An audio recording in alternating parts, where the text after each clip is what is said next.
There was a time, not so long ago, when shopping for cars meant going down to the local newsagents, grabbing some magazines off the rack and heading home with them to read the reviews section. Then, after you'd done that, heading down to the local car dealership where you'd put a car through its paces on a test drive and hopefully, if you liked the car, negotiating a price that you could agree on.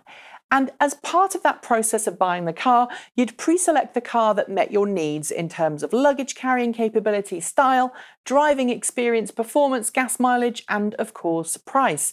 Depending on where those things were most valued by you, your choices would change.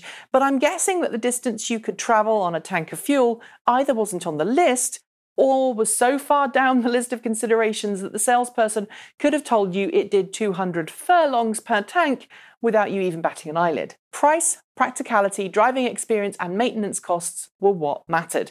Yet here we are, coming to the end of the first decade of the modern electric car, and those of us who are looking to buy a new car are still obsessing over the one thing we never used to consider back in the day.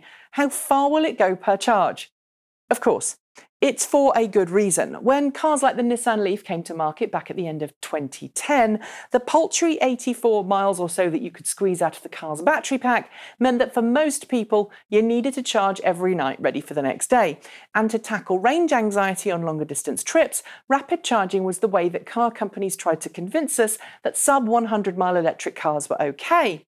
Some of us accepted that challenge and found out for the most part that EV advocates were right. As long as you had a good, reliable charging network and a way to pass the time when stopped at a DC quick charger, the ideal world scenario of having a limited range electric car wasn't so much of an issue.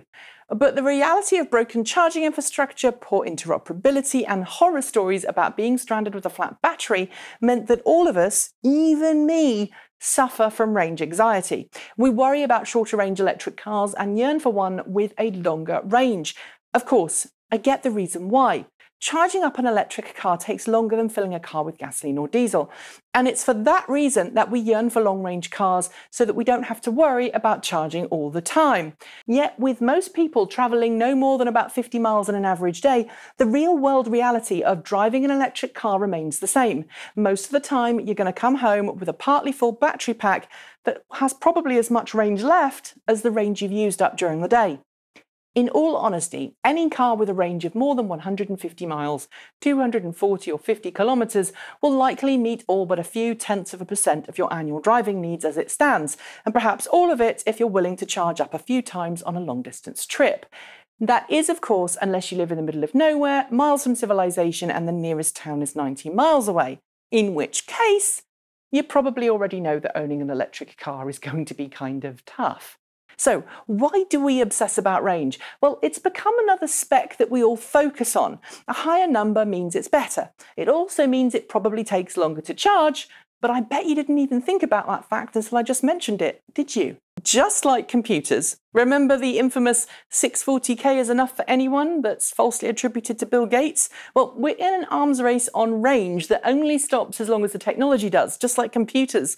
And when we buy cars like this, we're always going to be left feeling that we've got the older, less capable, more ancient model, just like you feel when your chosen cell phone manufacturer brings out the new shiny model 2 months after you switched phones. The difference here is that a car isn't a cell phone or a computer. It's a large purchase decision that hopefully you'll own for many years and get many years' use out of. Car switching every few years is something very few of us can afford, and those who do are usually looking for the next new and shiny before their current car has even changed its first set of rubber. Look, nobody genuinely needs a 300-mile electric car. Heck, there are petrol cars out there that can barely travel 200 miles in a tank, and driving for more than 3 hours straight without stopping is proven to put yourself and other road users at risk of an exhaustion-induced accident. By all means, consider range and recharge time when buying your electric car. But if you want to truly be happy with your purchase, pick one you know you can afford, which has all the features you need, rather than the features someone else tells you you want, and ignore the hype about the latest and greatest, whatever that may be. The chances are that you already do this for other things in your life, so do it for your electric car shopping too, and I think you'll be surprised that the options that are available are more than you thought. And the next time you moan at someone for not getting a car you like, remember this: it works for them, and they purchased the car for them, not you. That's it. As always, don't forget to like, comment and subscribe, hit that notification bell and click the Patreon link at the end of this video if you want to help me make more of these videos. Until next time, keep evolving!